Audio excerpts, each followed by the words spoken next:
We are joined this hour by Dr. Alejandro Gradilla. Very, very excited to have him.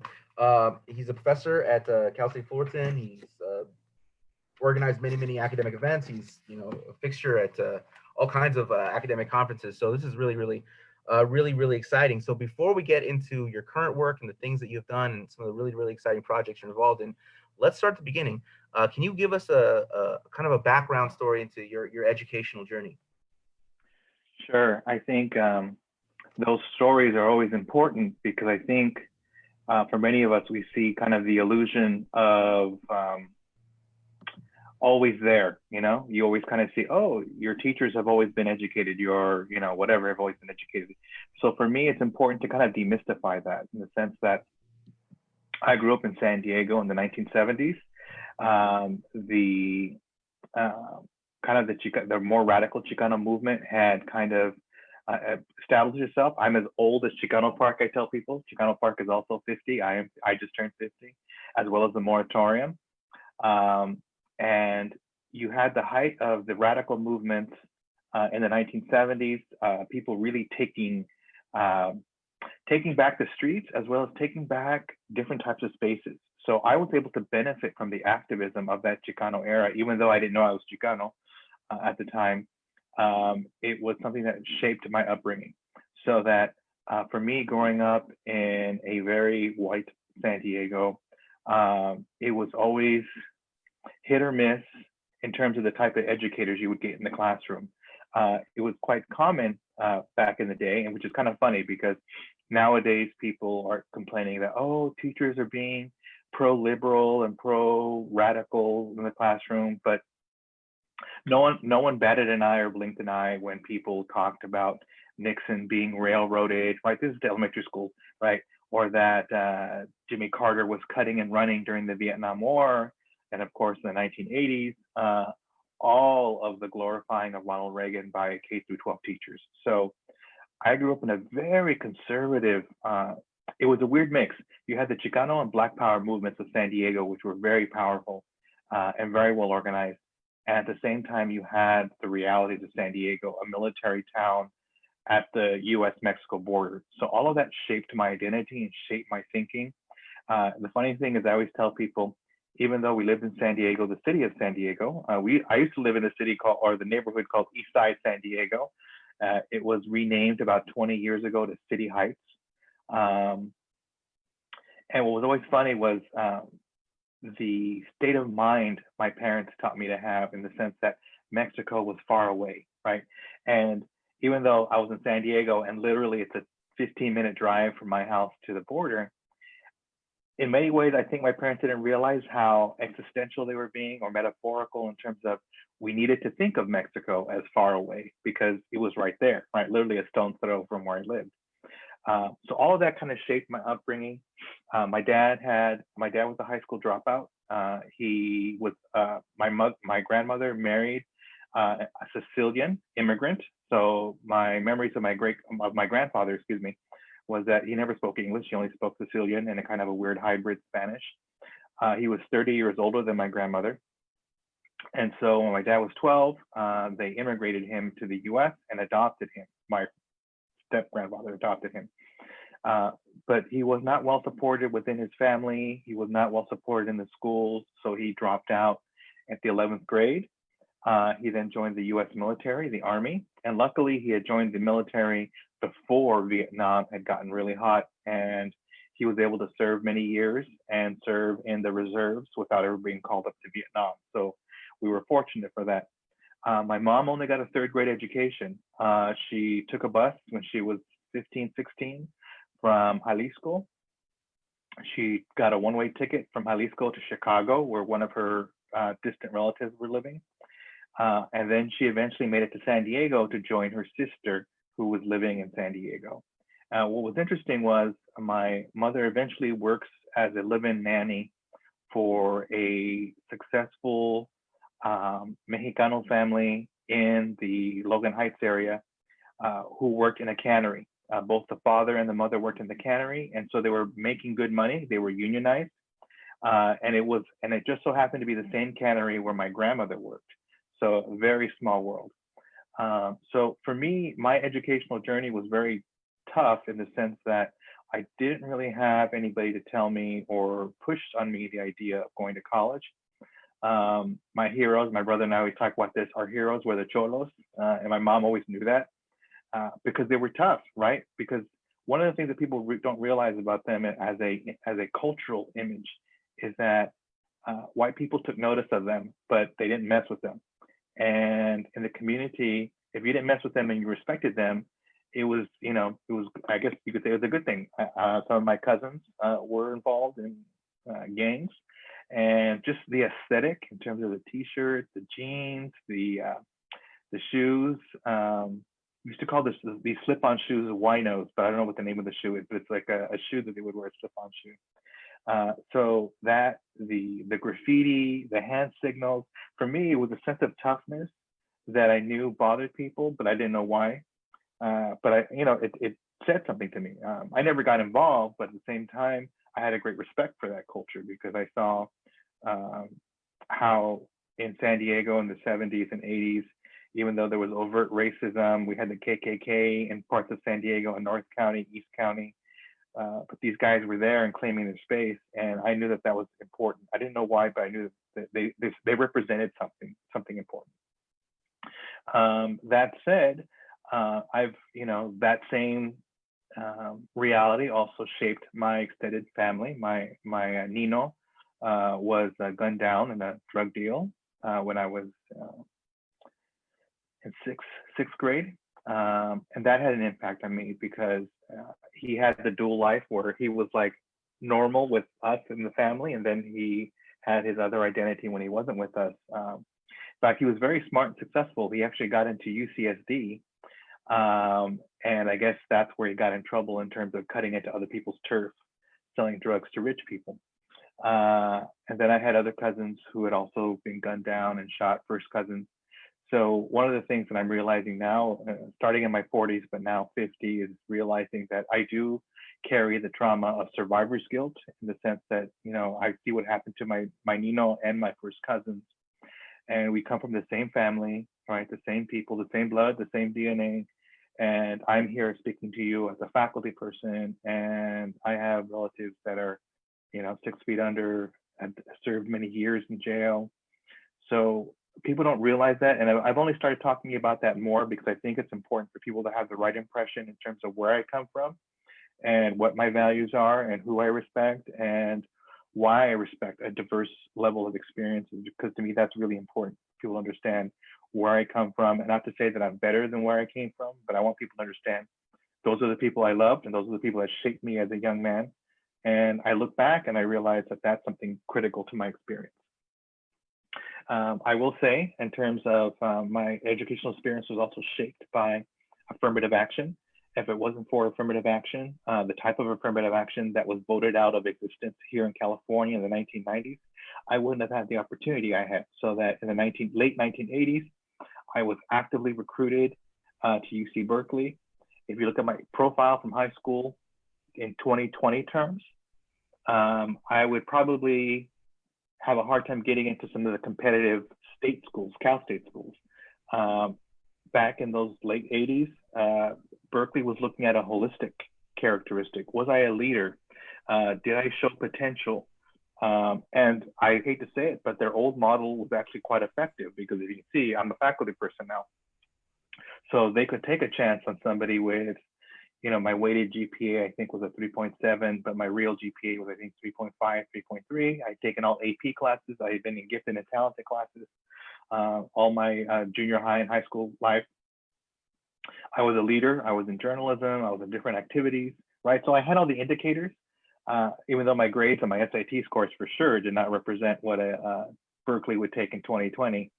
All that to say is that if it weren't for that opportunity, I don't know where I would be right now.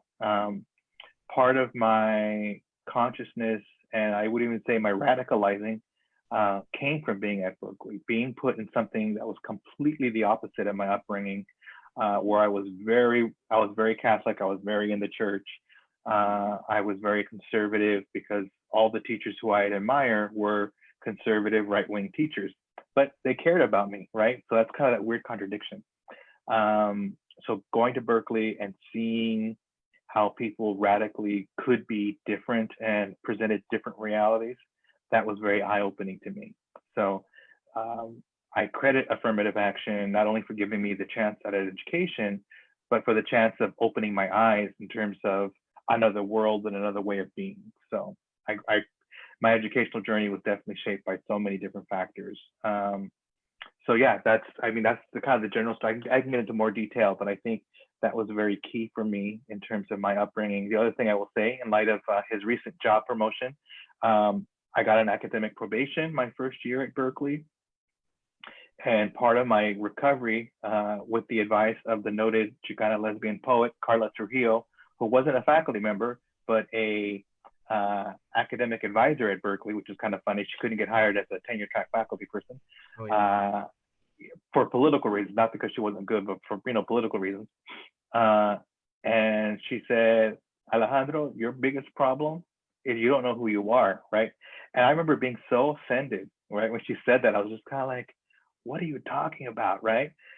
But I realized she was right. I didn't know who I was. I kind of knew I was Mexican. I kind of knew I came from a minority group, but I didn't know who I was.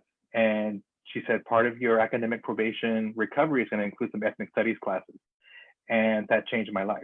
And I tell people, like those hallelujah moments where it's like, oh, lightning hit me off the horse type of a thing.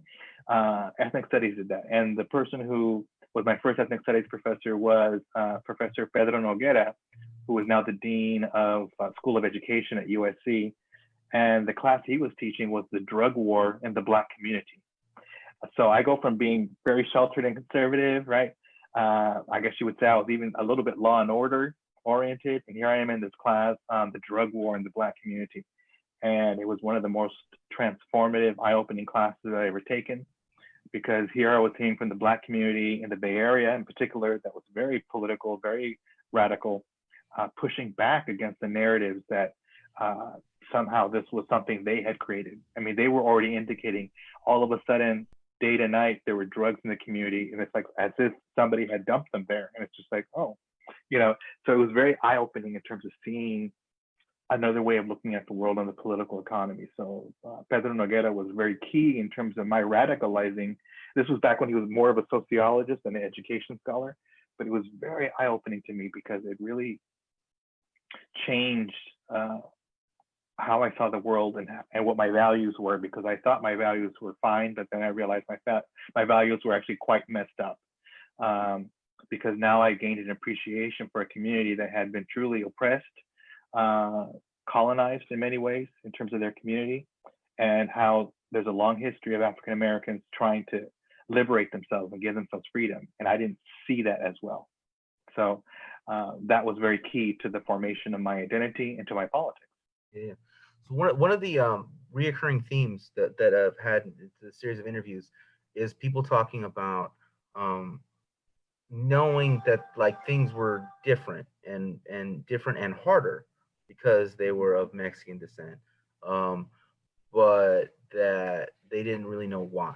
And then in going into an ethnic studies program for the first time in college, oftentimes was like this grand eye-opening experience, because we're simply not taught the origins of our conditions, right? So can you speak to like what that experience was like? Can you expand upon what that experience was like for you, that aha, amen moment you spoke of a minute ago? Well, let me go back to San Diego in the 70s and the 80s.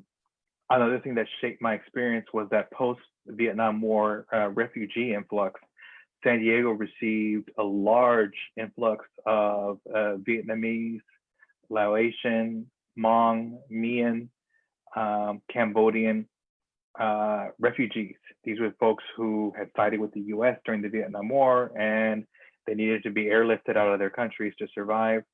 So all of a sudden we had this influx of Southeast Asian students. I remember they didn't speak a lick of English. I remember the teachers kind of being like, okay, we have these 3 new kids in your class. You could tell they were like in shock. Now looking back in terms of understanding the body language of being in shock and trauma. And I was always the kid where the teacher was like, who wants to sit with the new kid? I'm like, oh, I'll sit with the new kid. Of course, the kid didn't speak any English. And here I was talking to the kid, hey, what are you into? talking a mile a minute to this child who was just like, what the hell is this guy talking about, right? So I was definitely shaped by the presence of Southeast Asian students, and by high school, by the late 80s, the Vietnamese community in particular, because many of them that came to San Diego were Catholic. I started seeing them in my church, and we started doing Vietnamese mass in my church. So I became very familiar with that community in particular. And, you know, some of those students ended up in the AP classes, and we would hang out at lunch. And I started, you know, hey, so, you know, where are you guys going? And they're like, oh, we're going to, you know, Vietnamese, where my high school was, there's tons of Vietnamese merchants who had set up shop. And I just learned how to eat Vietnamese food and candies and drinks and everything like a high schooler would do. But it was kind of like a nice learning experience. The other thing that I had, which I didn't understand at the time growing up in San Diego, was I always had African American friends, in particular the African American women that I had known, the young women, girls who at the time when I was in elementary school. It was always funny because they would always, you know, approach me, and they would always kind of do a 360 kind of around me, and they'd say, Alejandro, tell me something. So is your mom or your dad Black, or are you Puerto Rican, right? And I had no idea what that meant, right? And at the time, I was just kind of like, what do you mean? You know, I'm Mexican, I'm not Black. But of course, I had a very limited definition of what Black was. And these African American young women, young ladies, were seeing something that it's not till years later, and we'll save that for the end of the show or near the end of the show, in terms of what they were actually seeing. So I grew up very multicultural, but the political ideology kind of covered up the ability to think without having a white image of myself, right? Or a white image of who you can be. So that back and forth in terms of what I was in San Diego, and then ethnic studies, reading the history, kind of giving and getting a different point of view in terms of, oh, is that why everything in San Diego has a Spanish motif to it, right? Because in San Diego, there's Old Town, right? And even the motif of Balboa Park, right? But it's in that Spanish fantasy that, oh, this is not Mexican, it's Spanish, right? And so all of that was very important, so that I never gained an appreciation for a contribution of people of my ancestry or background. Instead, it was always kind of, oh, the Spanish ancestry, oh, I guess, you know, technically I would count in that too, I guess, you know, and I think for many people of Mexican origin and Latino origin in general, we learn to kind of do, basic, ratchet genealogy, and all of a sudden, oh, look, I have a Spanish family emblem that represents my last name, right? I mean, because we're like trying to find out who we are, right? And somehow it's like it's kind of like an airplane kind of almost landing, and then we're like, oh, we're gonna land in Spain, right? But we really don't dig at that time period. We didn't dig into, oh, Mexico had a history, and technically, I'm probably more from Mexico than I am from Spain. And yeah, that was very eye-opening in terms of having history classes, sociology, anthropology courses that really just blew my mind. And what was interesting was it wasn't just ethnic studies faculty. There were many aligned radical scholars, white scholars, who also realized that the teaching of race and ethnicity, as well as the teaching of non-Western cultures, was so distorted in K through 12. So some of my most radical learning experiences was learning from a professor named Professor Graham in the archaeology section of the anthropology department. And I really learned about Olmec, Mayan, Aztec history. And it was just so interesting because even though it was a mainstream anthropology course, he encouraged Latino students to take it. And it always skewed Latino male, which I found very interesting. A lot of Latino guys were in that class. But he always knew that we were in the audience. So he knew he wasn't talking to white people about Mexican culture. He also knew that there were people from those cultures, historically from those cultures in the classroom. And he was always critical. He was like, anthropology and archaeology does a good job of othering and exoticizing these cultures. And, these cultures were actually quite sophisticated and normal and not, what you would see from Hollywood. And he just kind of went through this lecture and just did all these Hollywood stereotypes. He said, those are all Hollywood stereotypes. That is something that you would not, find in real or serious anthropological work on these ancient cultures. And so for me, it was just kind of like, wait a minute. So it's not just K through 12 has been distorting my sense of self, but media and Hollywood and these other, and it was just, so it wasn't just ethnic studies. It was just the fact that you had these radical scholars changing everything and kind of making you think. The other scholar who impacted me a lot was the late radical scholar, Bob Blauner, who was a race ethnicity scholar, but also at the end of his career, he began to do a lot of work on men's studies and studying men and masculinity. And it was very eye-opening to me because I was like, oh, you can study maleness and masculinity and there's a culture to it. And it was really radical and transforming. He was such a sweet, sweet man, even though he was in the 60s and 70s, quite a radical scholar. He was that generation referred to themselves, he was a red diaper baby. His parents were members of the CP back in the 20s and 30s. And he was raised within that tradition. So I want to say that it's important to also see beyond ethnic studies in the sense that, they were radical scholars in the different disciplines that also were part of my awakening in terms of understanding myself. So I think all of that helped in the cleansing of my mind, and cleansing in the good way. I don't want to use cleansing and go, oh, cleansing bad. Cleansing in terms of restorative. Berkeley was very restorative in terms of learning, healing, and kind of filling in the blanks and the gaps that I had no idea about. So earlier you mentioned how you kind of that affirmative action that played a big role in you getting in, and the term affirmative action has been so demonized. I mean, it was demonized when it was happening, and it's still demonized today, even though it's been gone for many years. Can you expand a little bit about the importance of affirmative action and how many, and just because it's not just you, I mean, it's a whole generation of people that were able to get into something, and why it was important and why it shouldn't be demonized? Well, I think so many people misunderstood what it was, right? Because whenever you hear kind of the reactionary take of affirmative action, it's always, oh, they just grabbed any old fool off the street and got them into Berkeley and got them into UCLA or whatever. But when you look at the people who came out in the 70s and 80s, by the time affirmative action had been established and survived the Supreme Court challenge, the Bakke case, all the UCs were doing a great job at recruiting leaders. When I think of people who were not just at Berkeley, but across the UC system of my cohort and generation, affirmative action worked. They produced so many Latino leaders. And again, not that the UCs are the only place that produces Latino leaders. That's just one space. But when we look at what the UC was experimenting with, and I would also say this, the model was quite different because affirmative action worked because some of the activists of the movimiento became employees of the UC. So they were outreach directors. They were kind of the student affairs person who was in charge of, kind of unofficially the dean of the Chicano students, but these were activists who had activist ties to the community. So when they were told to go find students to admit, they pulled on their networks and they went to the barrio schools, the schools that had all the raza, and they recruited, right? So it wasn't just Berkeley and UCLA, et cetera, were good at recruiting and finding talent.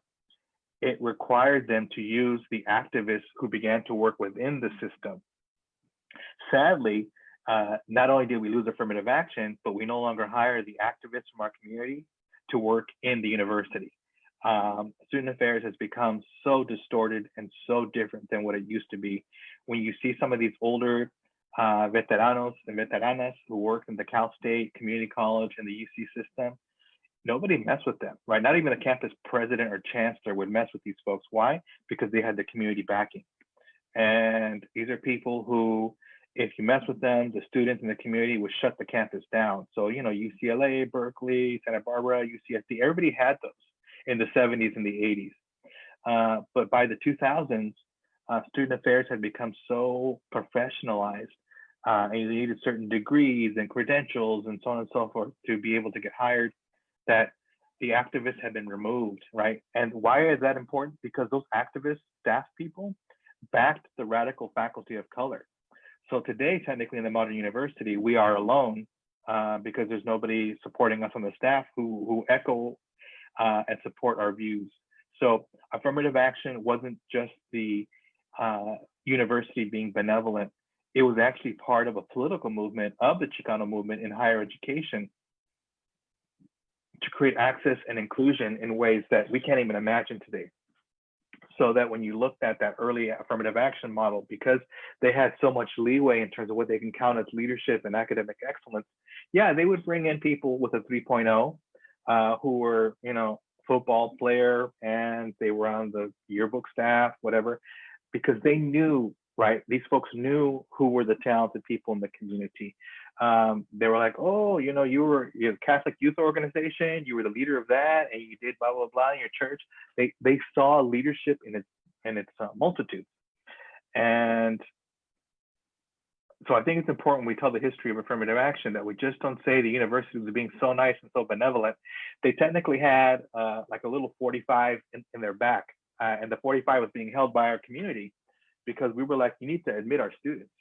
And so for me, it was always important because once you got into those campuses, you would meet those activists and they would, they chew you out, right? They wouldn't chew you out about your identity, that you weren't Chicano enough or Black enough or whatever, but they would say you're accountable, right? You're not just here because you're qualified and you have merit. You're here because people fought to get you here, right? And some of us didn't like to hear that because we were like, no, I'm qualified. I have merit, right?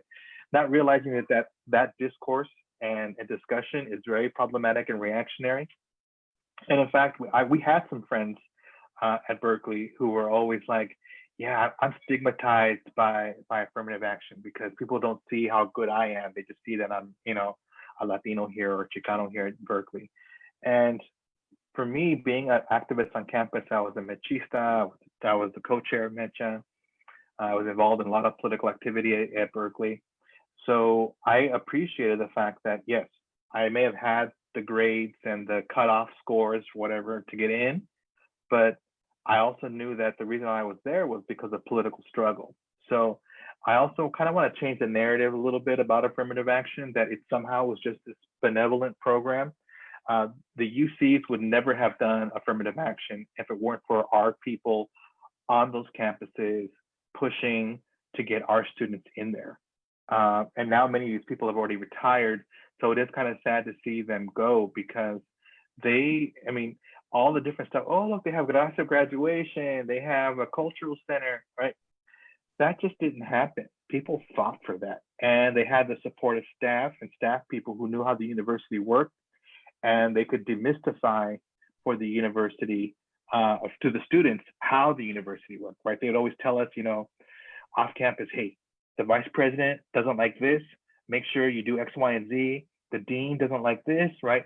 And so they would give us and help us with a game plan of how to attack the university. So I get why we no longer hire activists to be student affairs people, because they were on the side of the community and the students, not the university. So. Yeah. So, I really like what you're saying, that affirmative action was a result of struggle, but struggle itself is the result of something to struggle against, right? I mean, there's a very oppressive system. We don't struggle for the fun of it. We struggle because things are organized in a very unfair way, and they still are today, very much so. So I know a lot of your work is geared around kind of around the raw numbers, around the statistics that we find ourselves in. So can you tell us a little bit about some of these like educational disparities that our community, Chicano Latino people still find ourselves in today? When you think about the modern university, and I always tell people, especially this part of my work, the educational part of my work, I am not an education scholar, nor am I trained as an education scholar. So I come to the educational work that I do as an activist. That is my activism. So that this type of work being produced is not to be produced because I want some sort of higher ed accolades as a policymaker. It's because I see the activism and I see the urgency of helping the communities. So what is different from when I was an undergrad versus now in 2020? The complexity of the Chicano Latino community on our campuses. Not only is the Latino community more diverse, right? So that we have still the historic people of Mexican origin on the campus. There are people of Central American background, South American background, the Caribbean. We have now Afro-Latinx people in large numbers. So not so much this is new, it's just the numbers have gotten larger. But what else do we have? We have a significant core of undocumented students. And within that core of undocumented students, some are DACA, some are AB 540, some don't qualify for any of those programs. We have the growing power of women transferring, as well as women getting in from the high schools directly, which we're still seeing a disparity in terms of enrollments. We're seeing the disappearance of Latino men in these last couple of decades. We're also seeing a lot of the folks come back from the military, men and women, Chicanas, Latinas, Chicanos, Latinos, coming back from military service. We're now seeing the rise of the formerly incarcerated, right? We have Project Rebound throughout the Cal State system. And the UC has their own version of that program as well. Danny Murillo was part of that program at Cal. But the complexity of our community, I think, is definitely there. But the one thing that hasn't changed, which doesn't surprise me, but it still astounds me, so that when you see a cold bucket of water, you know it's cold, but you don't feel the coldness until it gets dumped on you. Well, it's the level of poverty that a lot of our Latino students experience in the Cal State and the UC system. I was helping a student out with his brother's admission, and I was looking through the application, and I was realizing, wow, this family of 5 in Southern California lives off of $20,000 a year. That is poverty, right? And the thing is, they may not think of themselves as poor or in poverty, but demographically and statistically, 5 people living off of $20,000 a year is poverty, especially here in Southern California. Considering the rent is usually $1,500, right? So you do 1,500 times 10 to get us to like a basic understanding of how much the income, right? So that means a lot of their income is going to rentals, or they're doing some sort of alternative living situation. The other thing that has shocked me at Fullerton is the number of students who live in mobile home communities, and another group of students, especially in Orange County, who live in residential motels. So the one thing that has not changed is the severe economic need and challenges of our students. So all this kind of, I don't know, highfalutin talk about identity in the abstract.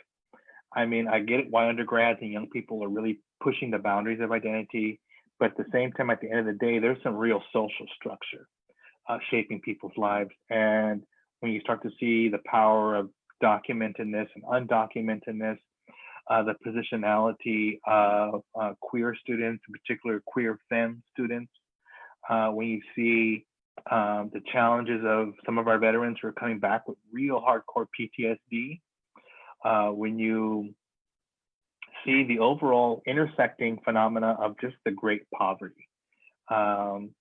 I've seen some middle-class Latinos at Cal State Fullerton, but they are greatly outnumbered by the number of very poor students.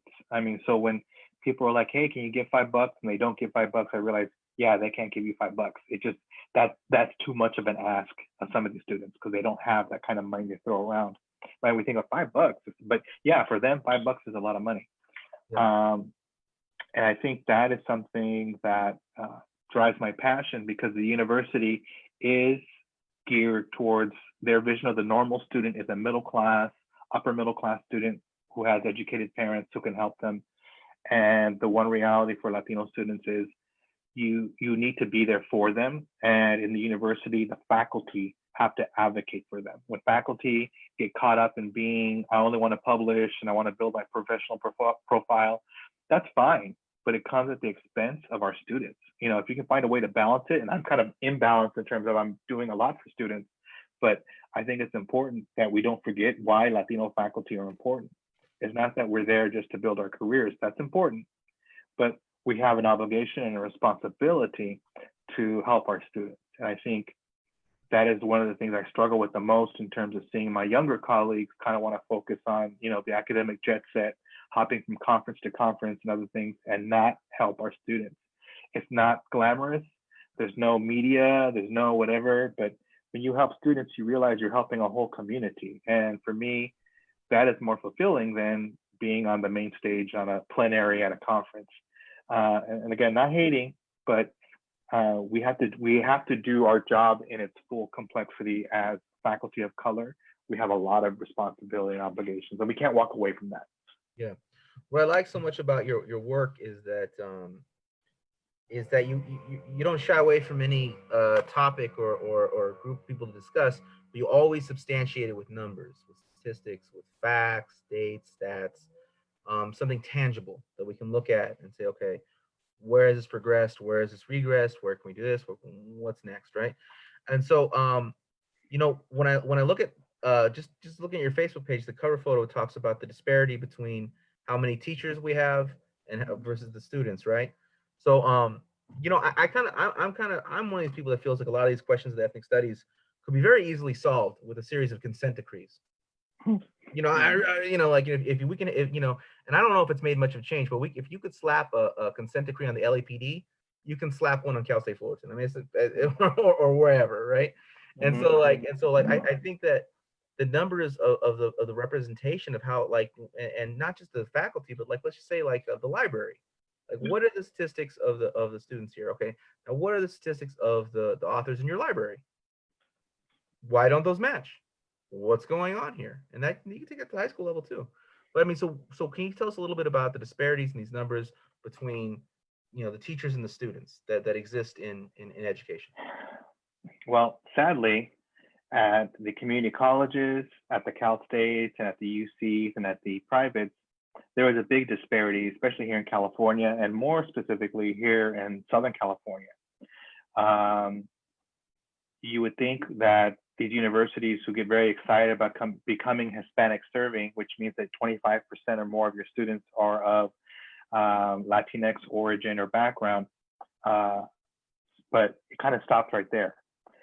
They technically should be hiring more faculty and administrators of color, but in particular here in Southern California, and I talk to my friends in the Cal State system, especially those who have administrative experience, even those who have been administrators and who currently are administrators, even though we may not see eye to eye and everything, one of the things that we do see eye to eye on is the fact that the Cal State system, and I'll speak to that system since I'm in that system, has a hard time finding or accepting Latino leadership.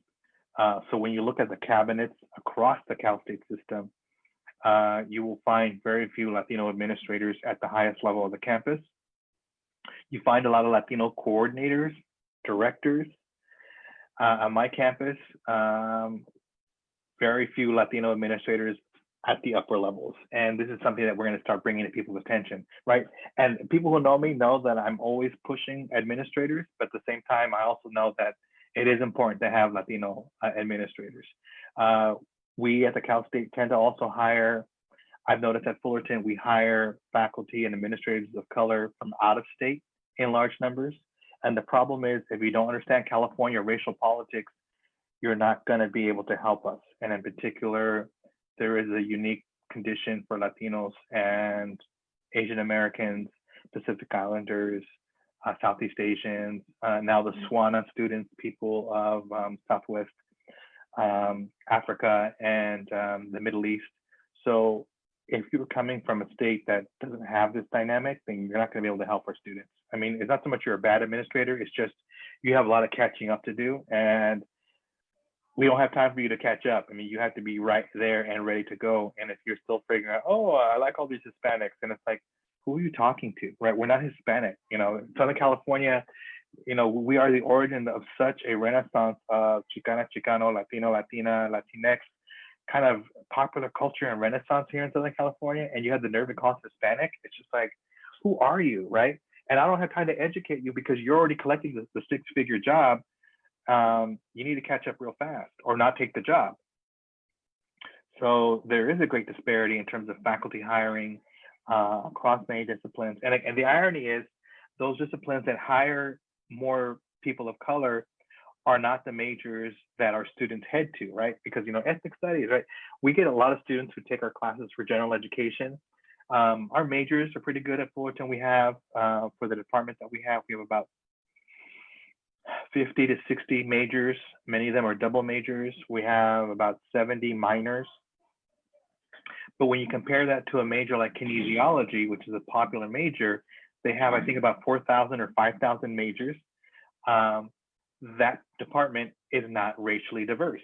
There is no Black faculty. I think maybe they have one Black faculty person. I think there's one or two Latino faculty, but it's not a diverse faculty at all, right? And that's where our students go in large numbers. And it's kind of ironic that the majors that our students go to are always the least diverse, but it's also the majors they hear about the most, right?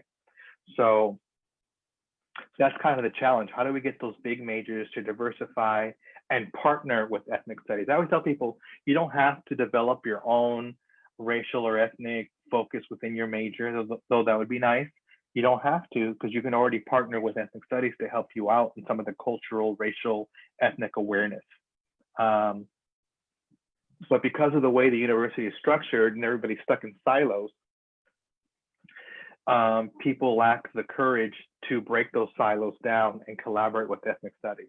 So I'm very proud of the work that we do at Fullerton in ethnic studies. We're an amazing faculty across all three departments, great colleagues, great human beings, great people. And academically, we provide a great curriculum that is quite innovative and different.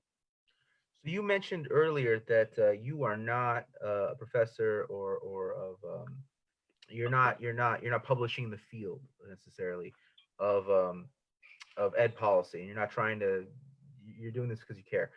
Well, I want to talk for a minute about the things that you are involved in, the things that your your official title, your official career, official places that you've made your career.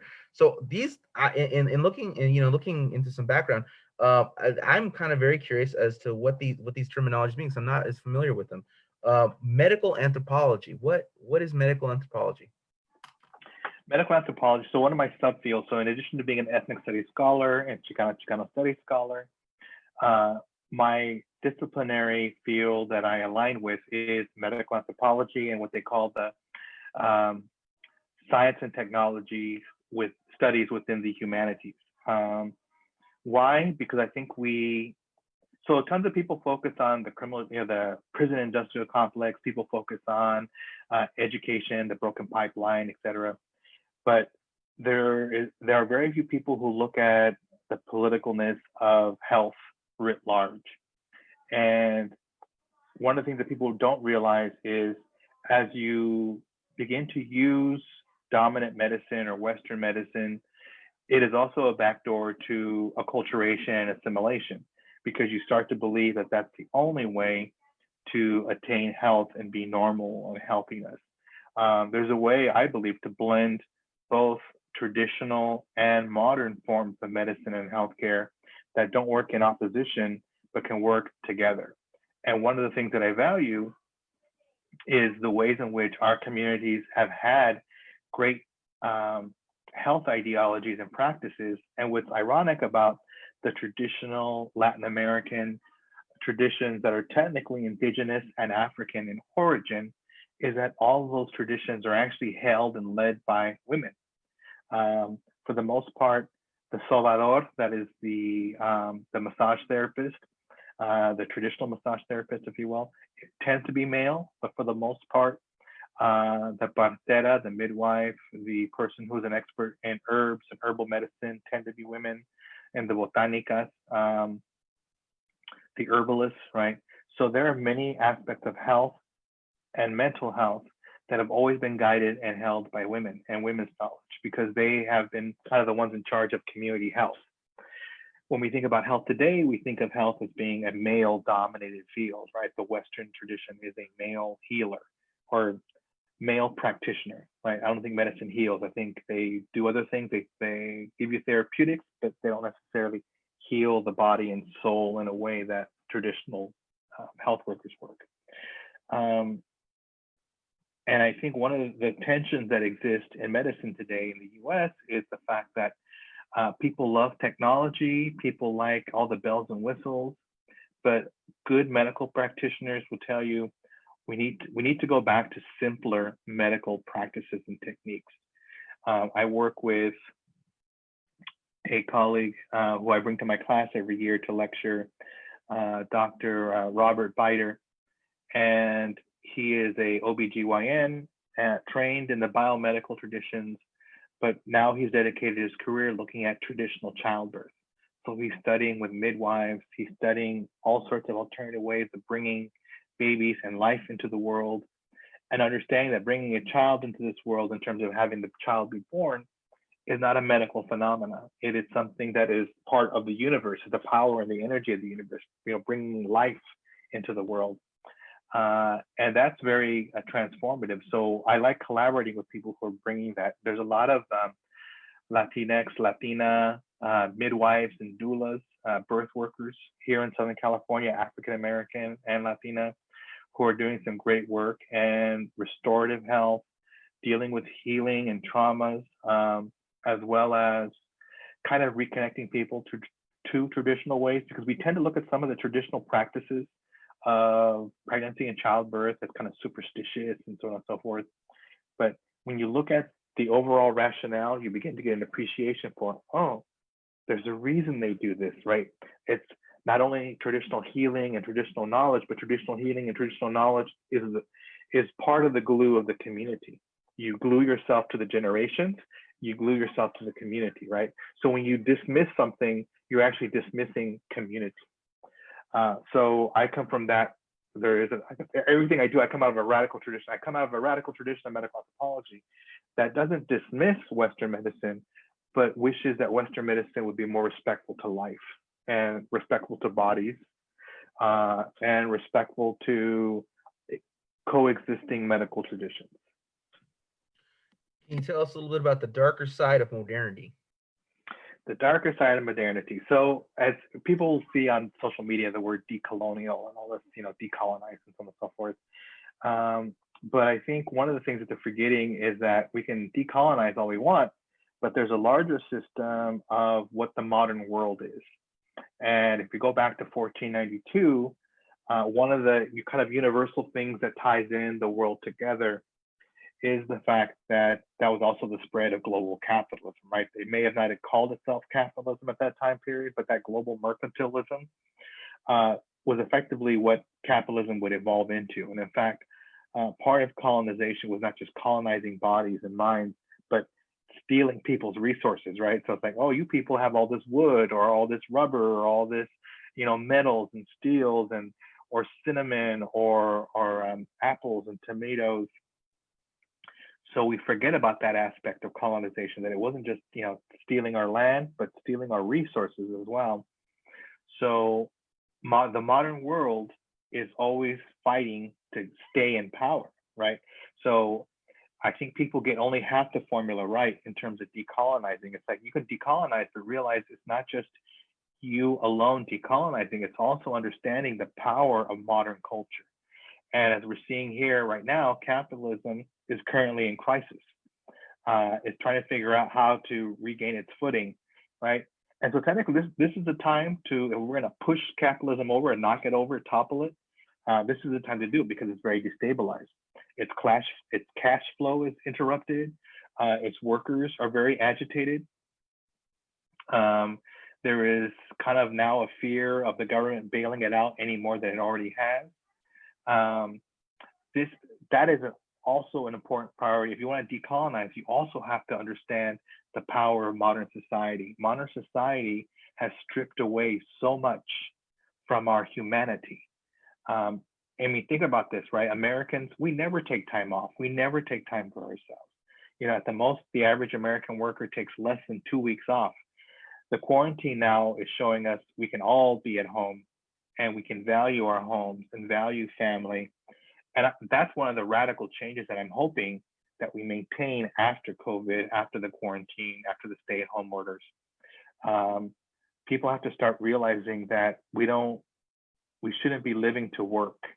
And too many of us do that. In fact, many of my students, they have parents who they're like, yeah, I've never seen my mother sit down at all. She's either standing, working, hustling, and then in bed. But there's never any in between, right? Why? Because we've been turned into that. And in fact, it's funny, in the university, in the quote unquote petty bourgeois spaces, we value workaholics, right? You have people, oh, I only slept 3 hours. And, I worked all through the weekend, right? They're like, oh, that's the goal. It's like, why is that the goal? This person's killing themselves, right? This is where medical anthropology comes in. What does their high blood pressure look like? What does their blood sugar look like? What is, their cardiac health, right? Because we know that all wears down on the body. So modern society, people have to understand, what is modern society? What is modern society normalized? What is modern society eliminated? What is modern society trying to eliminate, right? So the fact that you have people who are doing anti-colonial, decolonial work and don't realize it, that's why I like working with midwives and doulas. They are, in light of the fact of this very corporatizing of childbirth, they are trying to take it and maintain traditional childbirth, where we focus on life, love, and family, not on insurance payments, fake guarantees of safe childbirth, right? Because they still haven't fixed that problem either. Especially since looking at the numbers of Black women who die after giving childbirth in hospitals. So it's not just decolonizing, it's also challenging what is the modern and what is modernity. Because when we look at modernity, we realize, oh, it's a lot more than just decolonizing. Because part of the decolonial project, we tend to focus on, oh, let's decolonize and become who we were, which in terms of knowledge, that's very hard to do, to go backwards, because how do you regain something that has been taken away? Instead, it's also about not just liberating ourselves, but liberating people who are benefiting from modernity and capitalism. They have to be liberated too, because if not, they will help perpetuate the current oppressive systems that are currently in existence. So I come from a very different perspective on kind of radical Marxism or capitalism critiques, where we have to also liberate people who are upholding the system. That includes the middle class, that includes the professional classes. We all work to maintain it. So how do we also free us from those types of chains too? Yeah. Yeah, the stomach ulcer class. Correct. That I need medicine to help me sleep class, right? My kids need Adderall because they're just, anxiety, right? These are all things that, have been around, but not in the large numbers. I can't tell you how many of my colleagues say, I can't sleep. And it's like, wow, right? It's an epidemic, right? People are taking, what is that? The drug that Roseanne Barr takes, that crazy medicine that she blamed for making her a racist. But yeah, people are Adderall, right? Was that no? It was yeah, I remember. One of those medicines, but that's like one of the top 10 medicines prescribed. This medicine to help people sleep, and that's a red flag, right? Because that means people's adrenaline and cortisol is not dropping down at night. We are staying in that flee, right? Because the reason our bodies have that reaction is that I can sleep lightly, and if I hear a lion or a tiger or a puma or whatever, or panther, whatever's here in the Americas, I can wake up, grab my family, and run, right? Well, what is translated in modern society and modernity is now capitalism has learned to manipulate that in us, and we can't shut that off, and we're always kind of like, I'm in danger. I'm not in danger from a crocodile or a lion or a tiger. I'm in danger of this guy right here next to me trying to take my job. I'm in danger of that young person trying to take my job, of that old. In other words, we view everybody as a threat and as opposition. We don't see each other as community. And that's very dysfunctional and very toxic, because we learn to see everybody as an enemy instead of as a collaborator and as somebody in solidarity with us. So those are major issues in terms of how my medical anthropology with my critiques of modernity come into play, because when you understand the problems that we have in the world, alienation, suicide, right? These are drug and alcohol abuse. All of this comes out of the human body and the human condition responding to modern society. Yeah, we treat each other as threats rather than collaborators. Mm-hmm. It's really bad.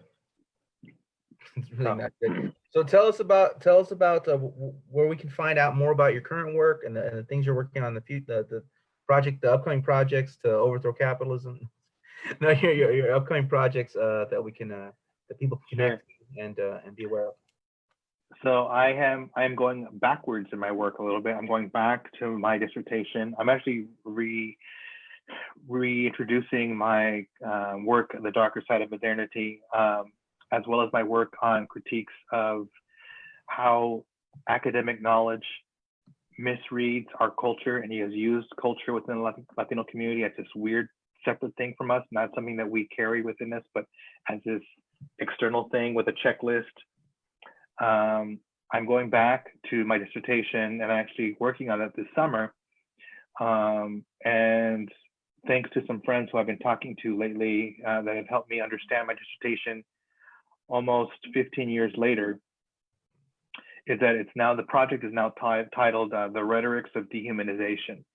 And one of the things that people forget about racism, right? Now everything is like microaggressions and all this stuff that kind of confuses what actually is going on. And one of the underlying themes of racism, whether it happens at the level of culture or people's genetics are being accused, or the criminalization process, all those aspects, what unifies those different forms of racism is that they all dehumanize us. And to dehumanize requires all sorts of levels of structural interventions. So that when you look at the structures of society, right, and I'm influenced a lot by the work of Louis Althusser and Althusser and Marxism, when he says we have to look at the structures of society, right?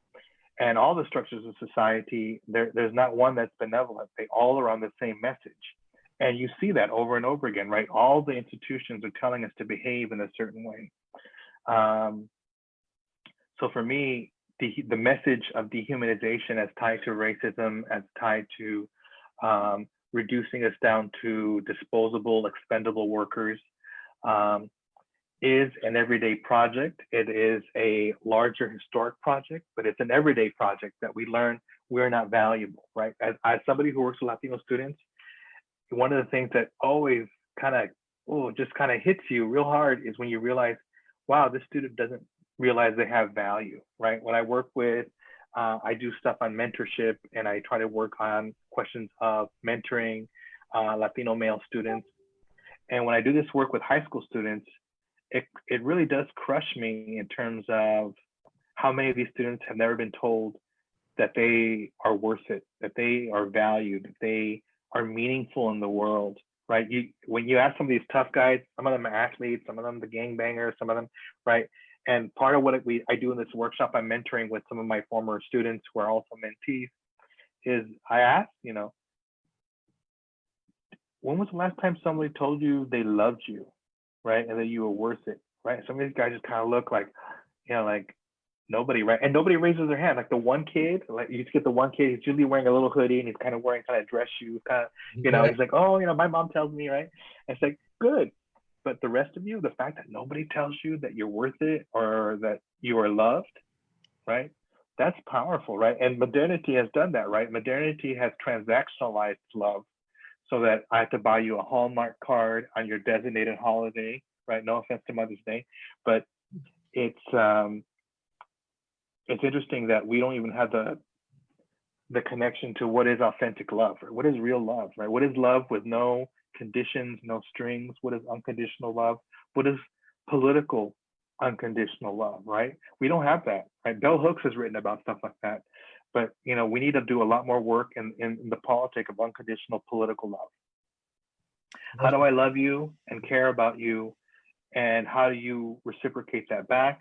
And how do we actually build a political movement off of that, right? Because I do care about other people's families and children and grandparents, and we have to start thinking that way. We just can't isolate. I just can't think of Matt Seville, and I'm going to only help Matt Seville.